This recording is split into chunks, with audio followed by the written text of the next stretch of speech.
Welcome to the Control Alt Society podcast, and welcome to the debate.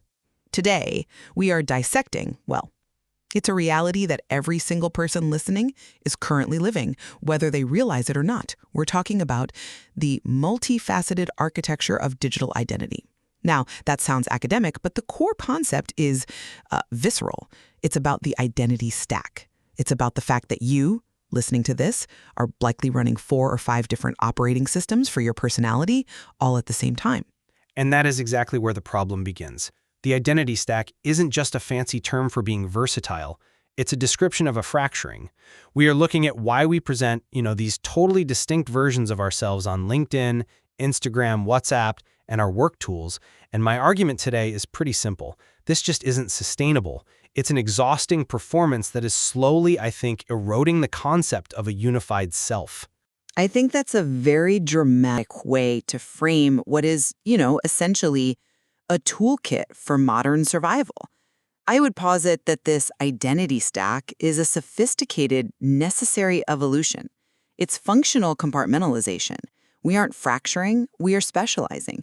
We are designing an architecture that allows us to function in a complex, high-speed world. You say designing, but I would say succumbing. You call it an architecture, which implies we are the architects. But if you look at the pressure these platforms exert, we aren't the builders. We're more like tenants in a building that's actively hostile to our mental health. This isn't a toolkit, it's a burden. Okay, let's ground this. We need to define what we mean by architecture versus stack.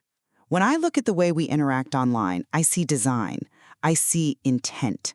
The identity stack is a structural recognition that context matters. I mean, in the physical world, you don't wear a swimsuit to a board meeting, and you don't wear a tuxedo to the gym. That's not being fake, that's just being socially calibrated. Why should the digital world be some kind of flat, monophonic landscape where you have to be the exact same person to your boss on Slack as you are to your best friend on WhatsApp? Because the physical analogy falls apart when you look at the speed and the proximity. In the physical world, changing from a tuxedo to a swimsuit takes time. There is a transition, a commute, a changing room. In the identity stack, these versions of you are layered directly on top of one another. They're compressed. The term stack is perfect because, in computing, a stack implies things piled up, creating pressure on whatever's at the bottom. It implies a heaviness. You aren't just calibrating for context. You are carrying these contradictory avatars around in your pocket, 24/7. But that compression is exactly where the utility lies. It's about efficiency. Just as a well-designed building has a kitchen, a conference room, and a nursery, a well-designed digital life needs distinct spaces. If you tried to cook, sleep, and host a client meeting all in the same room, it would be chaos. That is what you are asking for, a total collapse of context. The identity stack provides the walls. It separates the functions so that we can actually perform them. Walls are fine, but we aren't building walls. We are building cells. And inside each cell, we are forced to perform a caricature of a human being. A building is one cohesive structure on a single foundation, but the identity stack asks us to be unrecognizable to ourselves from one app to the next. The version of you that exists on LinkedIn, all polished, corporate, purely achievement-oriented, is practically a different species from the version of you on Instagram. It's not just different rooms, it's different inhabitants, and that creates a dissonance. When does the LinkedIn version get to admit it's tired? When does the Instagram version get to stop performing joy?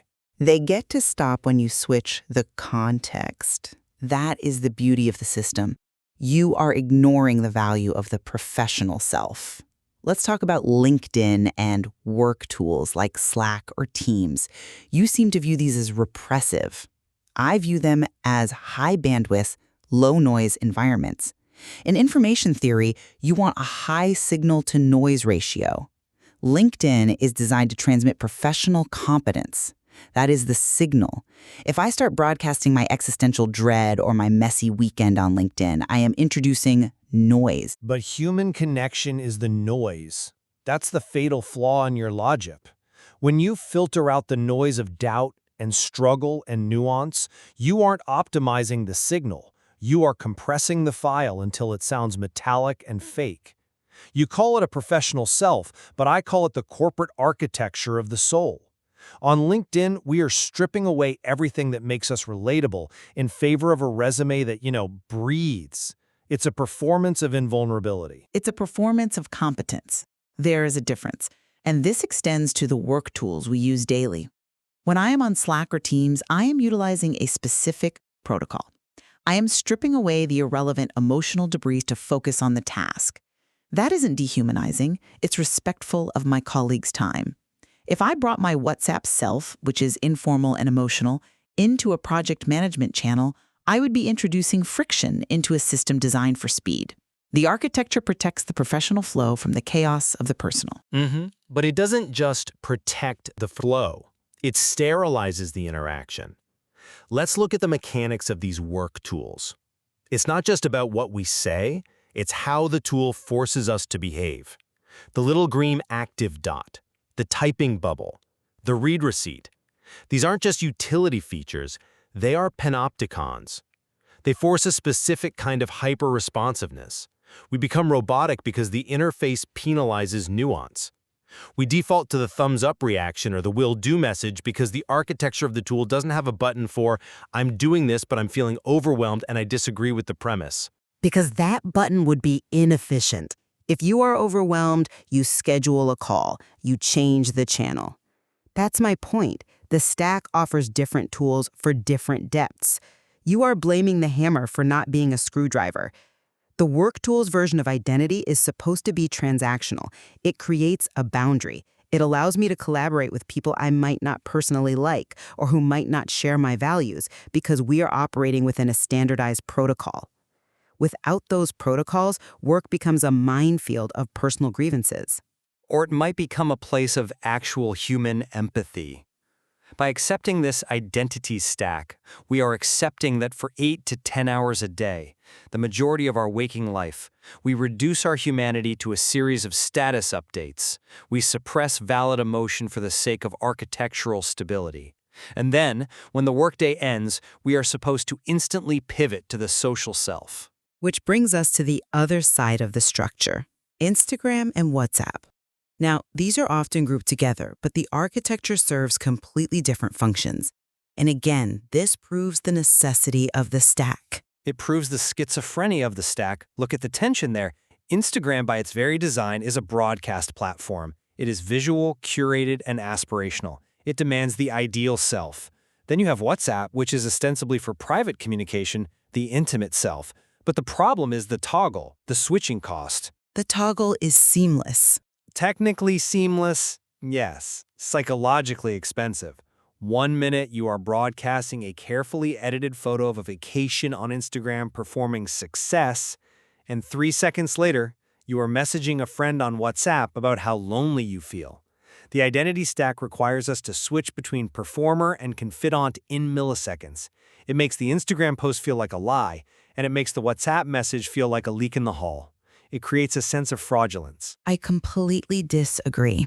That ability to toggle is a sign of high social intelligence, not fraudulence. We are multifaceted beings. Think of a diamond. A diamond has many facets. When I turn the diamond to face the light of Instagram, it shines one way. When I turn it to the intimacy of WhatsApp, it shines another.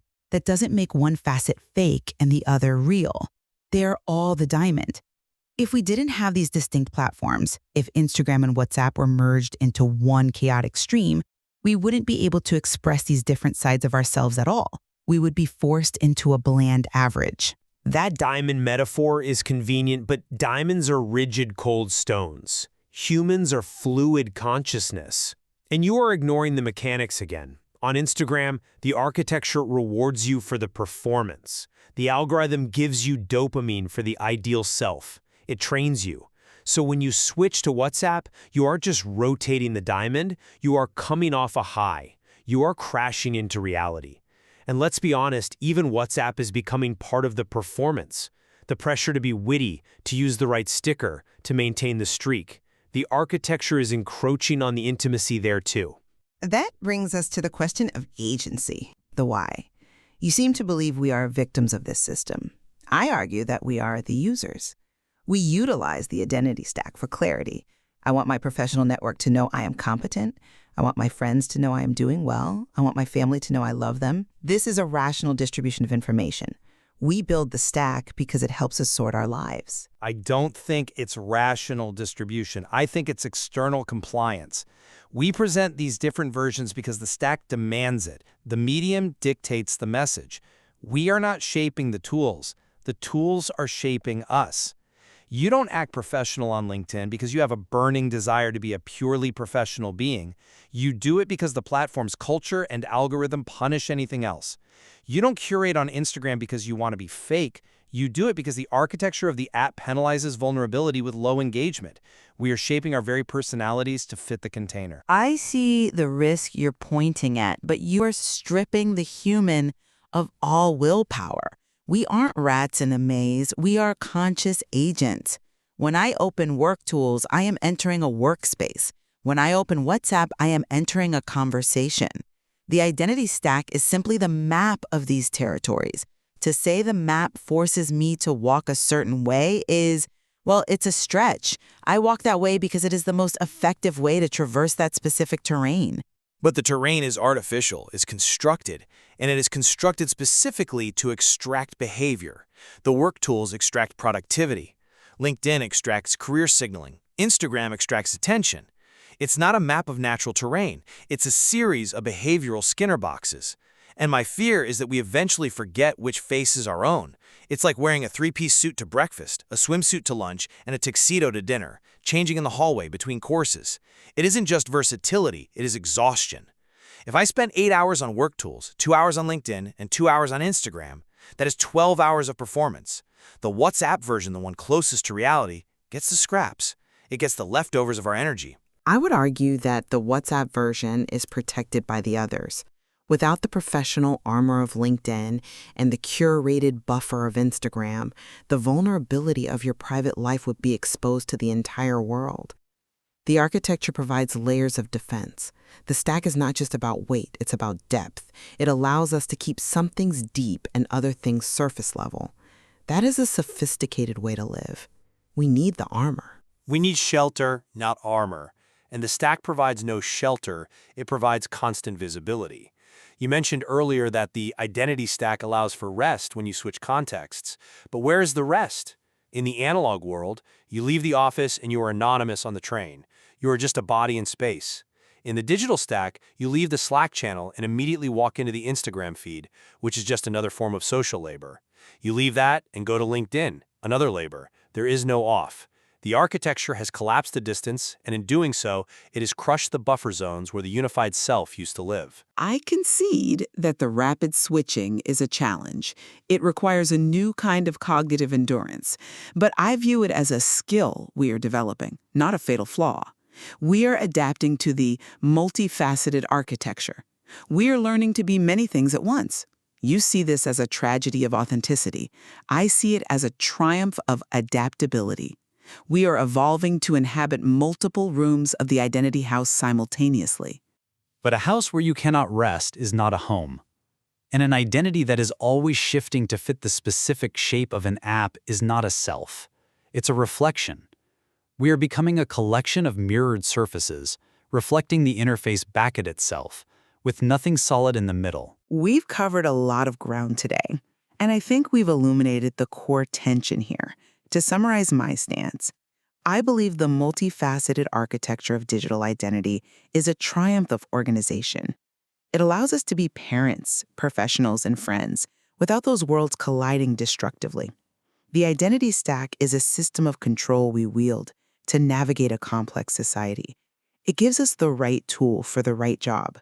And I must hold my ground. While the architecture certainly exists, I believe it creates a fractured existence. The effort required to maintain these different versions, to police the boundaries between the LinkedIn self, the Instagram self, and the WhatsApp self, takes a heavy toll. The stack prioritizes the platform over the person. We end up serving the tools, twisting ourselves into knots to fit their protocols, rather than the tools serving us. It is clear we view the implications differently, though we both agree on the reality. The identity stack is here. It is the structure in which we live. Indeed, the structure is built. The question is whether we can live in it without losing ourselves. And that leaves us with the central question for you. the listener. When you look at your own stack, from your behavior on work tools to your chats on WhatsApp, are you designing the architecture? Or is the architecture designing you? Thanks for listening to The Debate.